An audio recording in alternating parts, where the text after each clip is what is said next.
और 70 वर्ष का होता है तो पूरी तरह जवान होता है। यह देश आज जवान हुआ है कि देश के पास अत्यधिक संसाधन है, इसकी युवा शक्ति पूरे विश्व में सबसे अधिक है।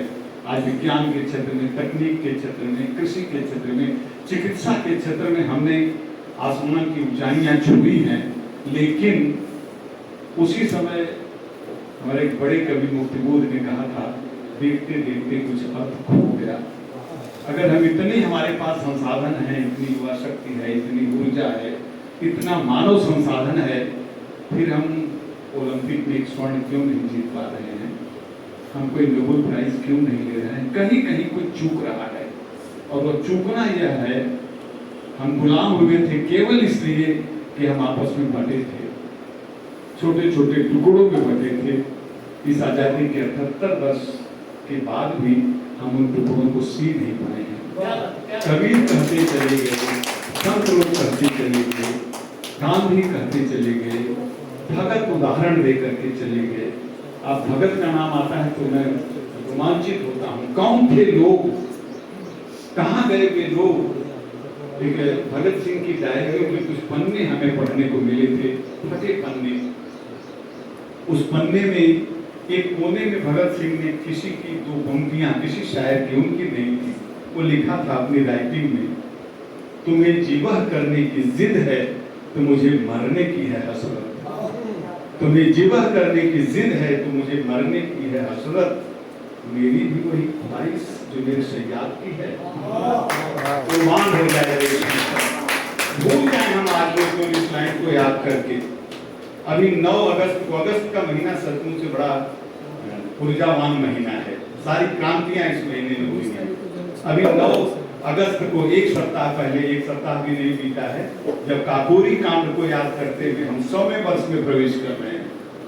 आप सोचिए, राम प्रसाद बिस्मिल, अशफाकुल्ला खां, रोशन सिंह, कौन से लोग थे वो? उनके बारे में बहुत हम महसूस कर सकते हैं। उसका एक प्रकरण है, जब ये स्ट्रेटजी बन रही थी तो उसमें अशफाकुल्ला को नहीं शामिल किया जाना था। कहा कि नहीं, इसमें अशफाकुल्ला खाली नहीं होगा।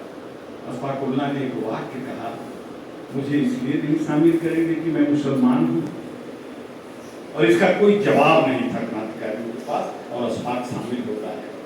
आज हम अगर बटे हुए हैं हिंदू मुस्लिम में, अगर हम धर्म और जाति में बटे हुए हैं, आज हम अगर संसद में जो हो रहा है, जो हमारे चुने हुए प्रतिनिधि कर रहे हैं, उनको मारने की जरूरत है। राष्ट्र की यह जरूरत नहीं है तुम आपस में लड़ रहे हो गद्दी के लिए। इस राष्ट्र की अस्मिता को बचाने की जरूरत है। कौन बचाएगा?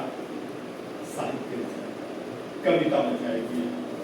कविता वो संस्कार देगी हमारे भीतर, जिसके लिए आप सब लोग इकट्ठे हैं। बहुत वक्तव्य देने का आज बिल्कुल समय नहीं है। मैं सोचता हूँ कि आज महसूस करने का केवल दिन है। हम इस देश को किस तरह का, हम अगली पीढ़ी, हर पीढ़ी अगली पीढ़ी को कुछ दे के जाती है।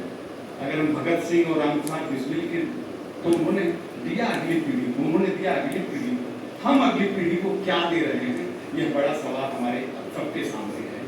यह चुनौती है हमारे सामने कि हम ऐसी पीढ़ी तैयार करें जो राष्ट्रभक्त हो, जो नैतिक हो, जो ईमानदार हो, जिसके सामने राष्ट्र बड़ा हो और जिसके सामने राष्ट्रभक्त बड़ा हो। आज बांग्लादेश में क्या हो रहा है, आज कश्मीर के आसपास जंगलों में क्या हो रहा है, और हम चुप बैठे हैं। इस देश के तमाम मेरे बड़े वामपंथी मेरे मित्र हैं, मैंने उनको कहा है कि बांग्लादेश में जो हो रहा है उसकी एक लाइन अगर तुम लिख दो ना, तो मैं समझूंगा कि तुम सच्ची बात नहीं। हिम्मत उनकी लिखनी। अगर ऐसी हमारी सोच है, फिर भी राष्ट्र बड़ा है, ऐसे तब तो आते जाएंगे, राष्ट्र बड़ा होगा। हमें निश्चिंत रहना है। भारत जिस तरह से बढ़ रहा है, एक शक्ति से लाख विरोधी के बावजूद, भारत विश्व गुरु बनने की निशानी। किसी संत ने कहा था कि अगर अगले 50-100 वर्षों में इस पृथ्वी ने बुद्ध और महावीर को नहीं पैदा किया फिर से, तो पूरी सृष्टि अंधकार में जा रही है। लेकिन हमें विश्वास है फिर इसी धरती से बुद्ध भी पैदा होंगे, महावीर भी पैदा होंगे। आप सभी को बहुत बहुत बधाई। धन्यवाद। संचालक जी जो प्रसन्न वर्धन जी हैं, सचमुच बहुत धन्यवाद।